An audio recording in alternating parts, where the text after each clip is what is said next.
सफीर मलिया लोधी साहिबा मौजूद है, बहुत शुक्रिया, वार्मली वेलकम करेंगे मलिया लोधी साहिबा को। थैंक यू सो मच आपके वक्त। ये मैं फिर जो बुरी खबरें हैं जो कि गैस, पेट्रोल और इनसे रिलेटेड खबरें हैं कि इनकी क्या प्राइसेस के मतलब ये कहाँ जा रही हैं और इसका क्या सदबाब किया जा सकता है, वो हम अगले सेगमेंट तक ले जाते हैं। मलिया लोधी साहब का, डॉक्टर साहब, बहुत बहुत शुक्रिया आपका हमें ज्वाइन करने का। आपको हम चाह रहे हैं, क्योंकि आपका इतना वसी तजर्बा रहा है, आपने पाकिस्तान के सफ़ीर पे यूनाइटेड नेशंस में भी, अमेरिका में भी, बरतानिया में भी और जर्नलिज्म से भी ताल्लुक़ रहा है आपका, हमेशा लिखती भी हैं, आप हमेशा लिखती रही हैं। हम इस खित्ते में थोड़े से पहले की बनिस्बत बहुत आइसोलेट होते जा रहे हैं कि हमारे जो allies, Arab allies, UAE, Saudi Arabia, even Turkey जो हैं, वो नज़र आते हैं कि हमारे से दूर जा रहे हैं और उनकी कुर्बत जो है भारत से बढ़ती जा रही है। ठीक है, हमारा दाखिली बहरान बहुत ज़्यादा है, under this circumstances other than Kashmir हम और क्या चीज़ें हैं जो करके अपनी सिचुएशन जो है बेहतर कर सकते हैं डिप्लोमेटिकली? देखिए आमिर, मैं इसको आइसोलेशन नहीं कहूँगी कि हम आइसोलेटेड हैं, मगर ये ज़रूर है कि जो हमारी मुआशी कमज़ोरी है, हमारी जो इकोनॉमिक वीकनेस है, उससे हमारा रीजनल और इंटरनेशनल इन्फ्लुएंस जो है वो बहुत ही डिमिनिश और लिमिट हुआ है, इसमें तो कोई शुबा नहीं। लेकिन आइसोलेटेड तो नहीं है ना। देखें, जब Pakistan was on the verge of default on its debt, तो उसमें किसने हमारी मदद की? चीन ने, उसने हमारे बहुत सारे लोन रोल ओवर किए, यूएई ने और ऑफ कोर्स सऊदी अरेबिया ने। सो इससे तो आइसोलेशन नहीं साबित होती ना, बल्कि उल्टा है कि Pakistan does have close friends, जबकि पाकिस्तान की ज़रूरत होती है दे कम टू पाकिस्तान रेस्क्यू। लेकिन साथ साथ मैं ये भी कहूँगी कि ये बार बार भी और मुल्कों को रेस्क्यू के लिए कहना भी हमें सोचना चाहिए कि बार बार अगर आप कहेंगे तो मुख्तलिफ हमारे जो दोस्त ममालिक भी हैं वो भी थक जाएंगे और शायद थक चुके हैं।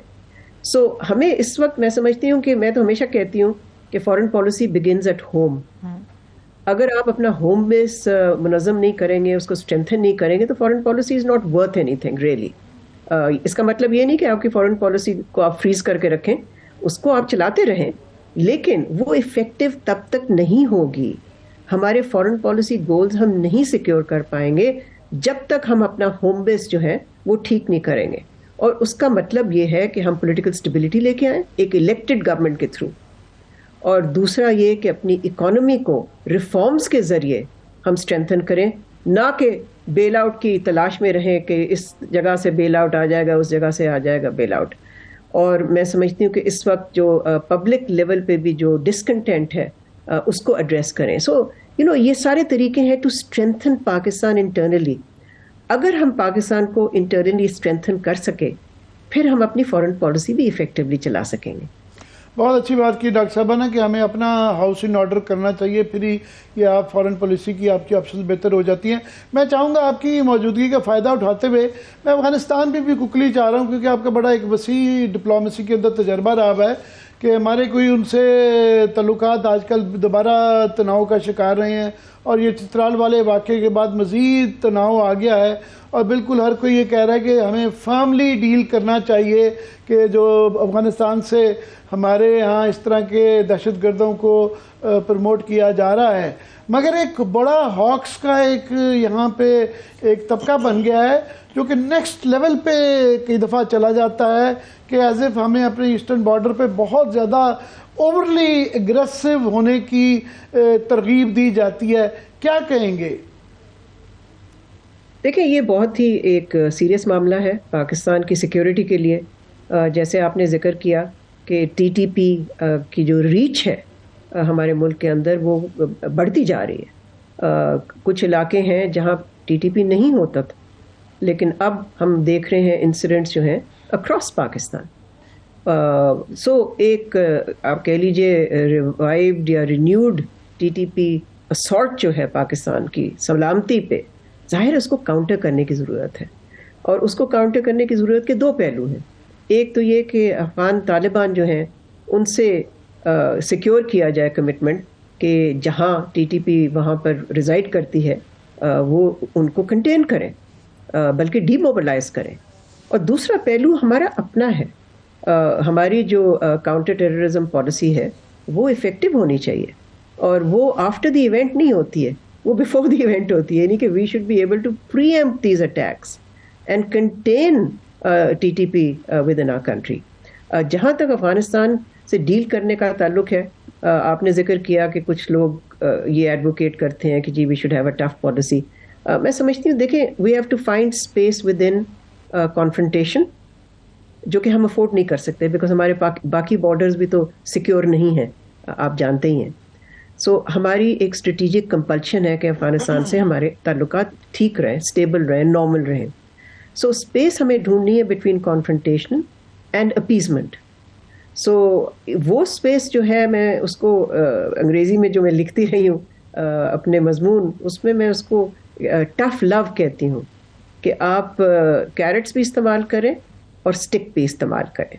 تو انسینٹیوز بھی ہونے چاہیے اور ڈس انسینٹیوز بھی ہونے چاہیے. پاکستان کے پاس لیوریج ہے افغان گورنمنٹ کے حوالے سے, وہ لیوریج ہے ٹرانزٹ ٹریڈ, ظاہر ہے افغانستان از اے لینڈ لاک کنٹری, اور بھی لیوریج ہے پاکستان کے پاس. تو وہ لیوریج کس طرح سے ہمیں استعمال کرنی چاہیے, میں سمجھتی ہوں اگین یہ کام ایک الیکٹڈ گورنمنٹ کا ہے. اس وقت ہم ایک ٹوائلائٹ زون میں ہیں, نہ ادھر کے ہیں نہ ادھر کے ہیں. تو میں واپس آتی ہوں اس ایشو پہ کہ جتنی جلدی ہم الیکشنز کروا کے ایک الیکٹڈ گورنمنٹ کو لا سکتے ہیں جو کہ پھر ایک افیکٹو افغان پالیسی تشکیل کرے, بیکاز اس وقت جو افغان پالیسی ہے وہ بالکل ہی میں سمجھتی ہوں انٹینیبل ہے, وہ it's not working. So we need to revisit our Afghan policy to ensure کہ پاکستان کے جو سیکورٹی انٹرسٹ ہیں ان کو ہم اس کا تحفظ کر سکیں. تو اس کے لیے تو میرے ذہن میں تو یہی ہے کہ جی آپ اپنے پالیسی ٹول کٹ میں دیکھیں کہ انسینٹیوز اور ڈس انسینٹیوز کیا ہیں, اور پھر ان کی ایک کمبینیشن سے آپ ڈیل کریں ود دی افغان طالبان. بہت بہت شکریہ ڈاکٹر صاحبہ کہ ہم دعا ہی کر سکتے ہیں کہ افغانستان سے ٹف لو کریں تو اپنی اندرونی لوگوں سے نان ٹف لو بھی کر لیں تھوڑا سا. بہت بہت شکریہ آپ کا. Thank you so much, thank you so much.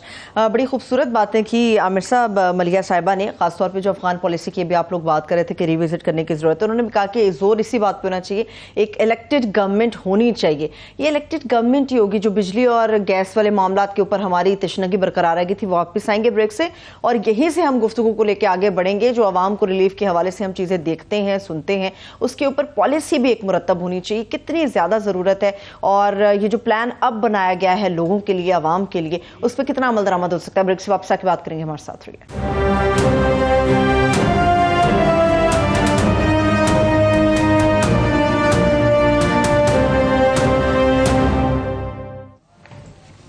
Break کے بعد ایک بار پھر سے پروگرام میں ہم آپ کو خوش آمدید کہیں گے. عامر صاحب وہی بات ہے, ایک الیکٹڈ گورنمنٹ کا ہونا بڑا ضروری ہے, پالیسی مرتب ہونا بڑی ضروری ہے تاکہ ان ایشوز کو ون بائی ون حل کیا جائے, ان کے حل کی طرف بڑھنا. جیسے وہ بجلی اور گیس کی قیمتوں کے اوپر آپ بات کر رہے تھے, ہمارے پاس تو کوئی اتنا واضح پلان نہیں, سمجھ نہیں آ رہا کم کیسے ہوں گی, کیسے کم ہوں گی, آپ بتائیں.